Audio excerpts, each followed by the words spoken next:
Bamboo மூங்கில் மரம் இதோட இன்ட்ரெஸ்டிங் ஃபேக்ட்ஸ் இன்னைக்கு பார்க்கலாம் வாங்க. மூங்கில் மரம், இந்த மூங்கில் மரம் தான் இந்த உலகத்திலேயே அதிவேகமாக வளரக்கூடிய மரம். இந்த மரம் ஒரே நாளில் 47.6 இன்ச்சஸ் வளரக்கூடியது. ஒரு குட்டி மூங்கில் மரத்தினால ஒரே வருஷத்தில் அதோட ஃபுல் ஹைட்டையும் ரீச் பண்ண முடியும். இந்த மூங்கில் மரங்கள்னால 35% அதிகமான ஆக்சிஜன் மற்ற மரங்களை கம்பேர் பண்ணும்போது கொடுக்க முடியும். இதே மூங்கில் மரம் தான் அதிகமான கார்பன் டை ஆக்சைடையும் இழுத்துக்கொள்ளுது. இந்த மூங்கில் மரங்கள்னால தண்ணி இல்லாமையும் பாலைவனத்தில் கூட இருக்க முடியும். 20-30 வருடங்களுக்குள்ள இருக்கிற சில மரங்களை கம்பேர் பண்ணும்போது இந்த மூங்கில் மரம் ஸ்ட்ராங்காக இருக்கும்.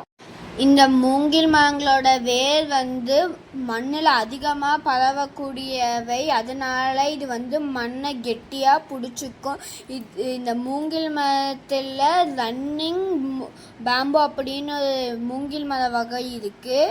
இந்த மூங்கில் மரத்தினால அடர்த்தியாக அதோட வேர்களை வளர்த்த முடியும். அதனாலேயே இந்த மூங்கில் மரம் அதிகமாக வளரக்கூடியவை. தேங்க்யூ. மறக்காமல் இந்த வீடியோவுக்கு மேலே தெரிகிற வீடியோஸை போய் செக் பண்ணி பாருங்க. அப்படியே மறக்காமல் இந்த சப்ஸ்கிரைப் பட்டனை அமுத்தி அந்த பெல் பட்டனை ஆனில் வச்சுக்கோங்க.